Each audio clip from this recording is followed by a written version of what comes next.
Hello, കുക്ക്വിത്ത്രിനിയിലേക്ക് എല്ലാവർക്കും സ്വാഗതം. ഇന്ന് നമുക്ക് ബീറ്ററും ഓവനും പ്രഷർ കുക്കറും ഒന്നും ഉപയോഗിക്കാതെ തന്നെ നല്ല ഈസി ആയിട്ട് ചോക്ലേറ്റ് കപ്പ് കേക്ക്സ് തയ്യാറാക്കുന്നത് എങ്ങനെയാണെന്ന് നോക്കാം. ചോക്ലേറ്റ് കപ്പ് കേക്കിന് ആവശ്യമായിട്ടുള്ള ഇൻഗ്രീഡിയൻസും അതിൻ്റെ മെഷർമെൻറ്റ്സും ആദ്യം ഒന്ന് പറയാം. 1 കപ്പ് മൈദമാവ്, 1 കപ്പും പിന്നെ ഒരു 2 ടേബിൾ സ്പൂണും കൂടെ പഞ്ചസാര പൊടിച്ചെടുത്തത്, 1/2 cup cocoa powder, 1/4 teaspoon baking powder, 1/4 teaspoon baking soda, 1/2 cup പാല്, 1 മുട്ട, 1/4 കപ്പ് വെജിറ്റബിൾ ഓയിൽ, ഞാനിവിടെ സൺഫ്ലവർ ഓയിലാണ് എടുത്തിരിക്കുന്നത്, 1 ടീസ്പൂൺ വാനില എസൻസ്, പിന്നെ ഒരൽപ്പം ഉപ്പ്. ഇത് കൂടാതെ ഒരു 1/4 കപ്പ് തിളച്ച വെള്ളം കൂടി വേണ്ടി വരും. ഈ കപ്പ് കേക്കിന് നമ്മൾ സാധാരണ ചെയ്യുന്നത് പോലെ ഒരുപാട് ബീറ്റ് ചെയ്തെടുക്കേണ്ട ആവശ്യമൊന്നുമില്ല. ആദ്യം തന്നെ ഡ്രൈ ഇൻഗ്രീഡിയൻസ് എല്ലാം കൂടെ ഒരു ബൗളിലേക്ക് ഒരുമിച്ചാക്കി ഒന്ന് മിക്സ് ചെയ്തെടുക്കുകയാണ് ചെയ്യേണ്ടത്. ഞാനിപ്പോൾ ഇവിടെ ആ ഡ്രൈ ഇൻഗ്രീഡിയൻസ് മാത്രമാക്കി എടുത്തു വെച്ചിട്ടുണ്ട്. ഈ വലിയ ബൗളിൽ കാണുന്നത് മൈദയാണ്. ഇതിലേക്ക് നമുക്ക് ആ പൊടിച്ചു വെച്ചിരിക്കുന്ന പഞ്ചസാര ഒന്ന് ചേർത്ത് ആദ്യം മിക്സ് ചെയ്തെടുക്കണം. ഇതുപോലെ ഒരു വിസ്കോ അല്ലെങ്കിൽ ഒരു ഫോർക്കോ സ്പൂണോ ഏതെങ്കിലും യൂസ് ചെയ്ത് മിക്സ് ചെയ്താൽ മതി. ഇനി ഇതിലേക്ക് കൊക്കോ പൗഡർ അതും കൂടെ ചേർത്ത് ചെറുതായിട്ടൊന്ന് മിക്സ് ചെയ്തെടുക്കാം. ഇനി ബാക്കിയുള്ള ഡ്രൈ ഇൻഗ്രീഡിയൻസ്, അതായത് ബേക്കിംഗ് പൗഡർ, ബേക്കിംഗ് സോഡ, പിന്നെ ഒരു 2 നുള്ള് ഉപ്പും കൂടെ ഇതിലേക്ക് ചേർത്ത് ജസ്റ്റ് ഒന്ന് മിക്സ് ചെയ്തെടുക്കുക. അതിനുശേഷം ഒരു 2 തവണ ഒരു അരിപ്പയെ കൂടെ അരിച്ചെടുക്കുക. ഈ അരിച്ചെടുക്കുമ്പോഴുള്ള ഗുണം എന്താണെന്ന് വെച്ചാൽ നമ്മൾ ഈ ചേർത്തിരിക്കുന്ന ഇൻഗ്രീഡിയൻസ് എല്ലാം നല്ല ഈവനായിട്ട് ആ മൈദ മാവിലേക്ക് മിക്സ് ആയി കിട്ടും. 2 പ്രാവശ്യം ഞാൻ അരിച്ചെടുത്ത് വെച്ചിട്ടുണ്ട്. ഇനി ഇത് നമുക്കൊന്ന് മാറ്റി വയ്ക്കാം.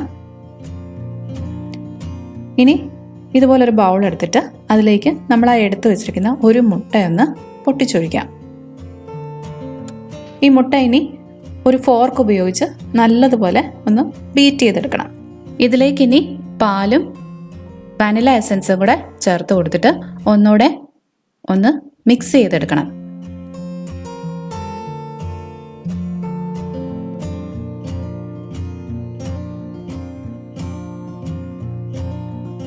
അടുത്തതായിട്ട് നമ്മൾ മിക്സ് ചെയ്ത് വെച്ചിരിക്കുന്ന ഡ്രൈ ഇൻഗ്രീഡിയൻസ് കുറച്ചായിട്ട് ഇതിലേക്ക് ചേർത്ത് പതുക്കെ മിക്സ് ചെയ്തെടുക്കാം.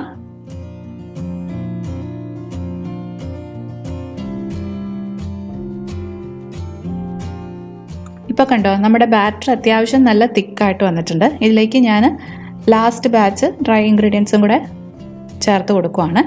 ഇനി ഇത് നമുക്കൊരു സ്പാച്ചുല ഉപയോഗിച്ച് തന്നെ മിക്സ് ചെയ്തെടുക്കാം. വിസ്ക് വെച്ചിട്ട് മിക്സ് ചെയ്യാനായിട്ട് പാടായിരിക്കും.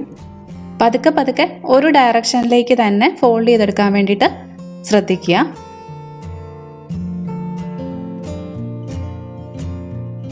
ഇനി ഇതിലേക്ക് നമ്മൾ എടുത്ത് വെച്ചിരിക്കുന്ന വെജിറ്റബിൾ ഓയിൽ ചേർത്ത് ഒന്ന് മിക്സ് ചെയ്തെടുക്കണം. വെജിറ്റബിൾ ഓയിൽ തന്നെ ഉപയോഗിക്കുക. ഞാനിപ്പോൾ ഇവിടെ സൺഫ്ലവർ ഓയിലാണ് എടുത്തിരിക്കുന്നത്. നിങ്ങൾക്ക് കനോള ഓയിലൊക്കെ ഉപയോഗിക്കാം. പക്ഷെ കോക്കനട്ട് ഓയിലൊന്നും ഇതിന് ഉപയോഗിക്കരുത്. ആ ഓയിലും അതിലേക്ക് നല്ലതുപോലെ മിക്സായി. ഇപ്പോൾ നോക്കിയാൽ അറിയാം നമ്മുടെ ബാറ്റർ കുറച്ചൊരു തിക്കാണ്. ഇത് നമുക്ക് കുറച്ചുകൂടെ ഒരു ലൂസ് കൺസിസ്റ്റൻസിയിലാണ് വേണ്ടത്. അതിന് വേണ്ടിയിട്ട് ഇതിലേക്ക് നമുക്കൊരു 1/4 കപ്പ് തിളച്ച വെള്ളം കൂടെ ഒഴിച്ചു കൊടുക്കാം. അതും എന്നിട്ട് പതിയെ മിക്സ് ചെയ്തെടുക്കുക. അങ്ങനെ നമ്മുടെ ബാറ്റർ റെഡി ആയിട്ടുണ്ട്. ഇതാണ് അതിൻ്റെ കൺസിസ്റ്റൻസി, കുറച്ചൊരു ലൂസായിട്ടിരിക്കുന്ന കൺസിസ്റ്റൻസി. ഇനി ഇത് നമുക്ക് ബേക്ക് ചെയ്തെടുക്കേണ്ടത് എങ്ങനെയാണെന്ന് നോക്കാം. ഇനി ബേക്ക് ചെയ്തെടുക്കാൻ വേണ്ടിയിട്ട് ഞാൻ ഇതുപോലൊരു അലുമിനിയം പാത്രമാണ് എടുത്തു വെച്ചിരിക്കുന്നത്. നമ്മൾ യൂസ് ചെയ്യുന്നില്ലാത്ത ഏതെങ്കിലും ഒരു പഴയ പാത്രം ഉപയോഗിച്ചാൽ മതി. അലുമിനിയം തന്നെ വേണമെന്നുമില്ല.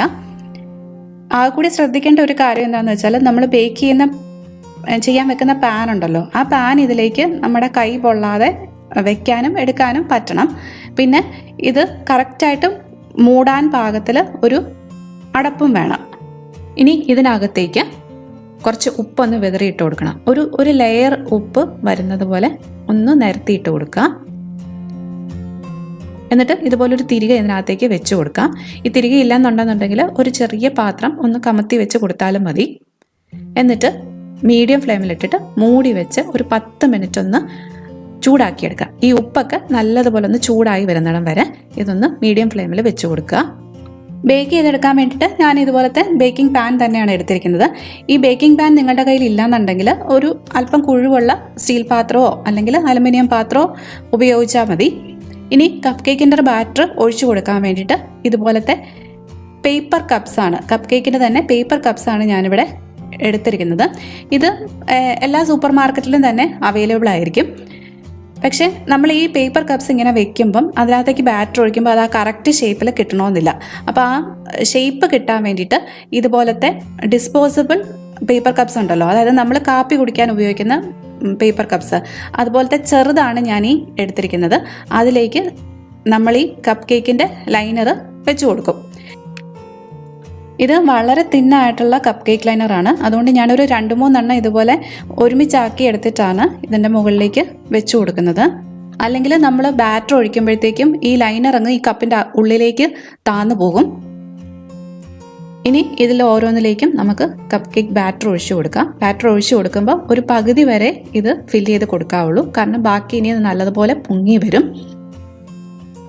ഇപ്പോൾ ഞാൻ 6 ബാറ്റർ പകുതി വരെ ഫില്ല് ചെയ്ത് കൊടുത്തിട്ടുണ്ട്.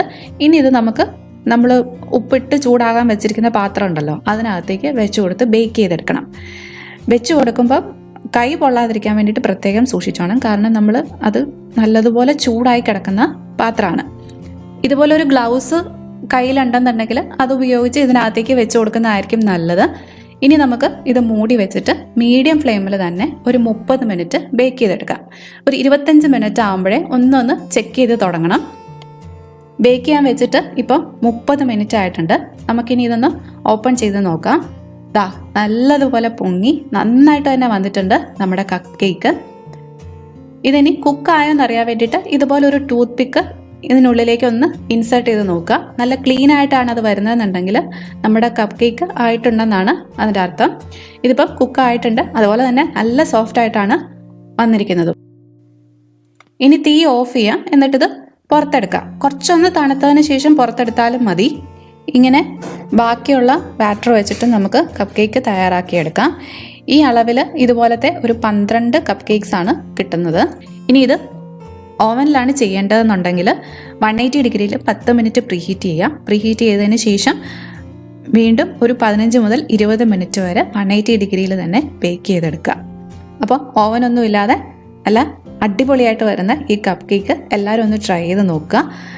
ട്രൈ ചെയ്ത് നോക്കിയിട്ട് ഇഷ്ടമായെങ്കിൽ എൻ്റെ ചാനൽ സബ്സ്ക്രൈബ് ചെയ്യാനും മറക്കരുത്. സബ്സ്ക്രൈബ് ചെയ്യുമ്പോൾ അടുത്തുള്ള ആ ബെല്ലൈക്കണും കൂടെ ഒന്ന് പ്രസ് ചെയ്തേക്കണം, നോട്ടിഫിക്കേഷൻസ് ഒക്കെ കിട്ടാൻ വേണ്ടിയിട്ട്.